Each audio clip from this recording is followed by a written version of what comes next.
wanted you to show the concept of data kits. Data kits are the thing that are being used for moving stuff from org A to org B. There are a lot of ways to deploy content in the context of Salesforce, but data kits are specifically designed for Data Cloud. All these things, data streams, objects, models, indexes, retrievers, normally should be deployable with data kits. In this little example, we'll just go end to end with moving a data stream, and we'll build up complexity from there. So I'm in my source org, and I'm going to set a new stream up. I'm going to make use of a Salesforce CRM. For example, let's say I want to bring in the accounts. Okay, I'm gonna click next. Sure. Select an object category, other, deploy. Well, how do you do this? You go to the top right, you go to Data Cloud Setup. There you will find data kits.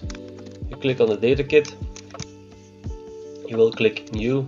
The naming convention I have made for myself is I do month, day, and then the time I created the data kit. Example, to deploy the stream, account, I click Save. Then I here can select a data stream, so I'm gonna click on the right side, click Add, and then account should pop up. There you go. I click Next.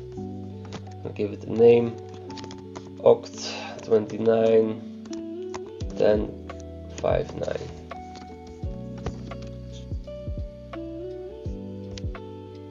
And I'm gonna click Save. So in my data kit there is this one bundle. Now, and this is the manual part. There does not seem to be a way to pick this data kit up programmatically or retrieve it locally. If there is, please find out. According to documentation, you should download your manifest file. The manifest file does not contain any files. It is just an overview of what you are intending to download from your source org. So here you can see the data package kit name, and here you see the reference to account as a data source object, and yeah, that's about it. Yeah, this data stream template, this is the actual stream connection. Now, how does that work? Ideally, you work in Visual Code. I think you go to Open Folder. I'm gonna give this a name. I'm gonna give this October 29. There you go. Then I'm gonna open a terminal, and I need to create a Salesforce project. SF project create name Oct29 project. It's project generate these days. There you go. So now you see here nicely you have a project that allows you to retrieve assets from the server. Ideally, you here have a little folder where you put in your manifest. I'm gonna put that one higher, and in the manifest I will put the file manifest.xml, and then I'm gonna go to the thing I retrieved, downloaded from my server, because this is the thing I want to get locally. But I am not connected to, nope, not like this, SF org list. I'm not connected to the orgs I want to be connected to. This little icon, is it a Canadian leaf? I don't know. So how you can do that is SF org login. You will be asked to log in again. So I set source first, like this.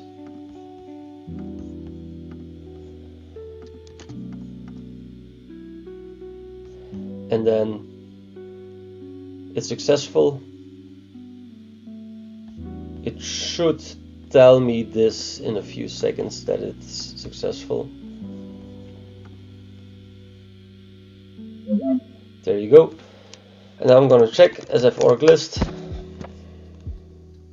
Alright, so that happened. As you can see, I am now connected to my target org. I'm going to do the same thing again. SF org login. Go via web. This time I'm going to take source. Boom. Now, as you can see, you can alias your connections. And for the sake of clarity, I will alias my target at deploy.org as target, and I will alias my source at deploy.org as source. SF default set source equals source at deploy.org. It's alias set, okay, fine. Then second one, SF alias set target equals this part, and enter. There you go. So now I can talk about this org using the word source and using the word target. Before I go, I'm gonna quickly check it as an org list. Now we are all set. We have a Salesforce project. We have a manifest which says what we want to retrieve. So then we can proceed and do SF project retrieve start, and then you reference the manifest. I'm going to be lazy here. I'm just going to drag in the whole directory, and then of course I need to tell with target org from which org I want to retrieve. So if I now hit enter, it will retrieve what's in the manifest. Boom. And on the left side stuff happened. So he brought in the data source object information, as you can see.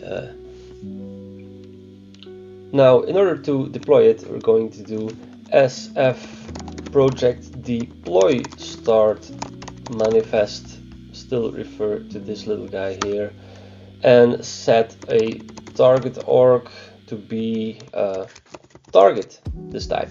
So now it will pick up what's here and deploy it to the target if everything goes well. Here you see deploying metadata. Alright, so here we are again in the target org, and do not be confused, the stream is not here yet. The only thing we have done, and this is a little bit different with other deployments, is that it does not get deployed right away. It is October 29th, so here it is. My data kit has arrived. It's my bundle, and then we hit the big data kit deploy push button. Oh yeah, I need an org ID. Org IDs can be found under company information, so he needs to know where to. So I'm just gonna provide him with the company ID, org ID of this one. The deployment has been triggered. This is no guarantee that it works. If it's a big one, it takes a little bit. If you want to see how things are going, you can in your target org via the normal setup go to status, and if everything goes well, yes, today you see a successful deployment has happened. View details, 6 components, that's where the 6 lines which we saw here, so that did work. So if we now go to Data Cloud in our target org and hit refresh, boom,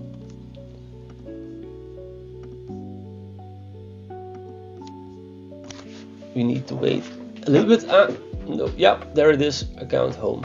So there you go, guys, moving assets from org A to to org B using datakits. This is just a little start because there's a lot of other assets with some funky dependencies going on, but this is where it all starts.